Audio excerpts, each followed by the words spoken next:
how much do I need to retire at the age of 60? And I think where we like to start is the psychology, right? 41% of people in the country right now believe that they do not have enough money to retire, right? So you're not alone. If you're freaking out, you're probably saying, I feel like I don't have enough to retire. Well, there's 41% of the country that agree with you, right? Like that's where we want to start. This isn't an uncommon theme. And when we look at the Federal Reserve, when they look at the averages, the average at 60 is $537,000. That feels like a big number, right? But what people don't realize is the difference between average and median, right? There's a lot of very large accounts that draw that up pretty high, right? At the end of the day, the median at 60, which is a much more accurate way to reflect what's going on in America, is right around $200,000. So if you have more than $200,000, you're actually beating the median at the age of 60.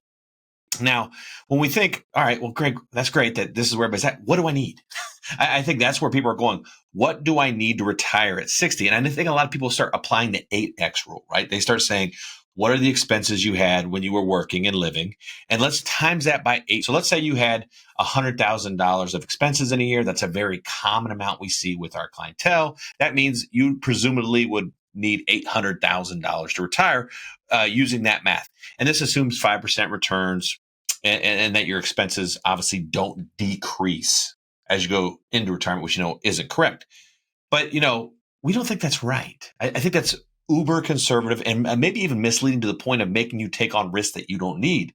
And the reason why is, let's think about some things that happen in retirement. Your house is paid off. Your kids are out of the house. Tuition is paid. Obviously, a lot of these things are, done. And now that $100,000 expense isn't as big as it used to be. I think about, the smiley face of retirement, right? We may spend more at the beginning where we buy all the toys we need or do some things to get ready. But then as retirement happens, we spend less and less and less.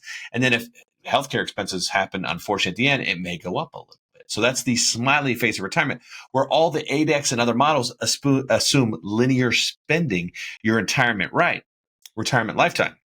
So let's just, use some rough math and assume that your expenses decrease by 75. They're 75% of what they were.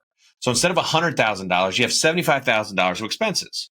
So now we're there. All right, Greg, that's making sense to me. Now, what else is there? Well, $75,000 is what we need. It was $100,000 before retirement. But then we forgot, Social Security. We get Social Security. And if you're making over $100,000 a year, that means you're going to have roughly $2,500 a month.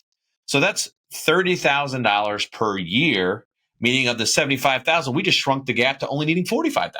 And if you're married, you assume the benefit elected half your benefit. So there's some more. So now we took another $15,000. So now the gap went from 75 to 45 to 30. So the gap you need every year to actually enjoy your retirement to come out of your savings is $30,000. And that becomes much more manageable when we think of a $100,000 gap versus a $30,000 gap. I think people are like, oh my gosh, that changes my entire outlook and how I view my retirement savings. So as we break this out and we're assuming a 5% withdrawal rate, instead of an 8X, maybe start thinking of a 5X of your income. So instead of $800,000, $500,000 for a household that had $100,000 expenses could probably make it a much more effective retirement versus $800,000. That is a $300,000 difference. That is a huge number and swing that may drive people to unnecessarily work extra years, to put off retirement, to not go on trips, to not go buy that, dream car or that dream condo down in Florida, because they're assuming this weird 8X rule that the financial service industry just made up has no real application to their life. And I guess my point is that your life matters. What happens in your life matters. How you spend your money matters. And if we don't start taking those things into account and actually build real tools that apply your numbers versus some made up number on Wall Street, you may end up missing your golden years, right? They may not be as shiny because you end up working 5 extra years because of the 8X rule that your local financial Edward Jones guy told you about. You're like, wow, that doesn't know if it sounds right. I need 100,000 every year. No, you only need 30,000. And that is the magic of having an advocate that can build and lay out your actual plan for you versus just stock guessing and stock picking, Randy.